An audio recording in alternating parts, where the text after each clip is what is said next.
நண்பர்களுக்கு வணக்கம். நண்பர்களே, மற்றுமொரு காணொளியில் உங்களை சந்திப்பதில் நான் பெருமகிழ்ச்சி அடைகின்றேன். நண்பர்களே, இன்று நாம் காண இருப்பது செமிகண்டக்டர் திட்டங்கள். சரிங்களா? செமிகண்டக்டர் திட்டங்கள் சம்பந்தமாக பார்க்க போகிறோம். அது மட்டுமல்லாமல் விருப்புரிமை மானியம் குடியேற்றம் மற்றும் வெளிநாட்டினர் சட்டம் 2025 வாக்குரிமை பயணம் மராத்தா இடஒதுக்கீடு. சரிங்களா? இந்த விஷயங்கள்லாம் நம்ம பார்க்க போறோம். சரி நண்பர்களே, வாங்க. செமிகண்டக்டர் திட்டங்கள். சரிங்களா? இப்ப இந்த செமிகண்டக்டர் திட்டங்கள் ஏன் நம்ம நாட்டில் கொண்டு வராங்க அப்படின்னா, நம்ம இந்த செமிகண்டக்டர் சிப், இந்த சிப்புக்கு நம்ம சீனாவை தான் 100% சார்ந்துள்ளோம் நண்பர்களே. இல்லைன்னா மற்ற நாடுகளை தான் நாம் சார்ந்துள்ளோம். சரி, அதனால என்னங்க நடக்க போகுது? ஒன்றும் பிரச்சனை இல்லையே. இதுல என்ன இருக்கு? நம்ம ஏதோ ஏற்றுமதி இறக்குமதி வர்த்தகம் பண்ண போறோம், கொஞ்சம் பண்ணுனா என்ன, இதுல என்ன இருக்கு அப்படின்னு நீங்க நினைக்கலாம். அப்படி கிடையாது.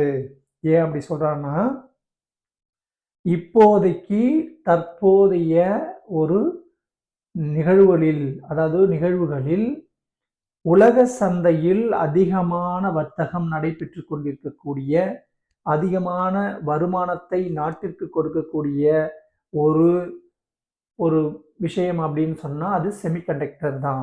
சரிங்களா? ஏன்னா உலக சந்தையில ரூபாய் 53 லட்சம் கோடி அளவிற்கு வர்த்தகம் நடைபெற்று கொண்டிருக்கிறது. சரிங்களா? அதுக்காக தான் நம்ம நாடும் அதுல உள்ள எப்படியாவது தற்சார்பாகவே இந்த செமிகண்டக்டர் திட்டங்களை நாம் உருவாக்க வேண்டும், நம் நாட்டிலேயே இதை உற்பத்தி செய்ய வேண்டும், பிற நாடுகளுக்கு இதை ஏற்றுமதி செய்ய வேண்டும் என்ற கருத்தில் ரூபாய் 1.58 லட்சம் கோடி செமிகண்டக்டர் திட்டங்கள் நம் நாட்டில் தற்போது தொடக்க நிலையில் உள்ளன. சரிங்களா? சரி, இப்ப வாங்க பார்க்கலாம். Semicon India 2021. செமிகான் இந்தியா திட்டம் 2021 டிசம்பர் 15ஆம் தேதி அன்று தொடங்கப்பட்டது. எவ்வளவு ஒரு நிதியில தொடங்கினாங்க அப்படின்னா 76,000 கோடி நிதி ஒதுக்கீடு செய்யப்பட்டு மத்திய அமைச்சரவை ஒப்புதல் பெற்று இந்த திட்டத்தை தொடங்க முயற்சி எடுத்தார்கள். சரிங்களா? இப்போ அதனால் அந்த 76,000 கோடி அந்த நிதி ஒதுக்கீடு மூலியமாக முதலாக ஒரு ஆலை ஒன்று, ஃபர்ஸ்ட் ஆலை, சரிங்களா, எப்ப ஒப்புதல் வழங்கப்பட்டது அப்படின்னா 2023ஆம் ஆண்டு. அந்த முதல் ஆலை ஒப்புதல்ல எவ்வளவு இன்வெஸ்ட் பண்ற மாதிரி ஐடியாவில் இருக்காங்கன்னா, $18 பில்லியன் மதிப்பீட்டில் திட்டங்கள் இன்க்ளூட் பண்ணப்படுறதாக இருக்கிறாங்க நம்ம இந்திய அரசாங்கம். அத்தனை மதிப்புல திட்டங்கள், சரியா, $18 பில்லியன் அளவில் மதிப்பில் திட்டங்களை அங்க இம்ப்ளிமெண்ட் பண்ணதுக்காக இருக்கிறாங்க. சரிங்க, இது யார் உணர்ந்தா நீங்க நினைக்கிறீங்க? நம்மளுடைய மத்திய அரசாங்கம். பாத்தீங்கன்னா இந்த இந்த செமிகண்டக்டர் திட்டங்கள் இல்லைன்னா இந்த சிப்பு தான் இந்த 21ஆம் நூற்றாண்டின் சக்தி அப்படின்னு சொல்லிட்டு நம்மளுடைய பாரத பிரதமர் சொன்னாங்க. சரிங்களா? யார் அவரு? நம்முடைய பாரத பிரதமர் மோடிஜி சொன்னாங்க. சரி, அப்படி என்னதான் ரொம்ப கோட் பண்ணாரு அப்படின்னு பாத்தீங்கன்னா, கச்சா எண்ணெய் என்பது எப்படி கருப்பு வைரமோ அதே போல சிப் எண்ண வைரம் என்று சொன்னார். இந்த செமிகண்டக்டர் சிப் இருக்கு பார்த்தீங்களா, அதை எண்ண வைரம் அப்படின்னு சொன்னார். இதுதான் 21ஆம் நூற்றாண்டினுடைய என்னன்னு சொல்றாரு, சக்தி அப்படின்னு சொல்றாரு. மேலும் இந்த 21ஆம் நூற்றாண்டில் தற்போது 53 லட்சம் கோடி அளவிற்கு உலக சந்தை, அதாவது வர்த்தகம் நடைபெற்று கொண்டிருக்கிறது. எனவே பாரத பிரதமர் மோடி அவர்கள் தான் சொன்னாங்க, சிப் எண்ண வைரம் தான். சரிங்களா? கச்சா எண்ணெயை எப்படி கருப்பு வைரம் சொல்றோமோ, சிப்பை அதாவது செமிகண்டக்டர் மூலியமாக சிப்பு தயாரிப்பாங்க, அதை எண்ண வைரம் என்று அவர் கோடிட்டு காட்டுகிறார். சரி நண்பர்களே, வாங்க இப்ப அடுத்து என்னன்னு பார்க்கலாம். தேசிய அரிய கனிமங்கள். நண்பர்களே, பிப்ரவரி 1ஆம் தேதி 2026 அன்று தாக்கல் செய்யப்பட்ட பட்ஜெட் 2026ல மத்திய அமைச்சர், நிதியமைச்சர் நிர்மலா சீதாராமன் அவர்கள் இந்த தேசிய அரிய கனிமங்கள் அவற்றை நாம் கவனத்தில் கொள்ள வேண்டும் என்று சொன்னார்கள். அதோடு பட்ஜெட் உரையிலேயே எந்தெந்த மாநிலங்களில் அதன் இனிஷியேட்டிவ்ஸ் இருக்கும், ப்ரோக்ராம் இருக்கும், அதனுடைய தொடக்கம் எங்கெங்கெல்லாம் இருக்குன்றத கோடிட்டு காட்டிவிட்டார்கள். அது வேறொன்றுமல்ல, தமிழ்நாடு, கேரளா, ஒடிசா இந்த 3 மாநிலங்களையுமே அவங்க சொல்லி இது மாதிரி நம்ம அரிய கனிமங்களை அங்க நம்ம பயன்படுத்தக்கூடிய இல்லைன்னா அங்க திட்டங்களை உருவாக்கக்கூடிய மாநிலங்களாக பட்ஜெட் உரையில் சொன்னாங்க. சரிங்களா? சரி, வாங்க இப்போ அடுத்து விருப்புரிமை மானியம் ரூபாய் 10 லட்சம்.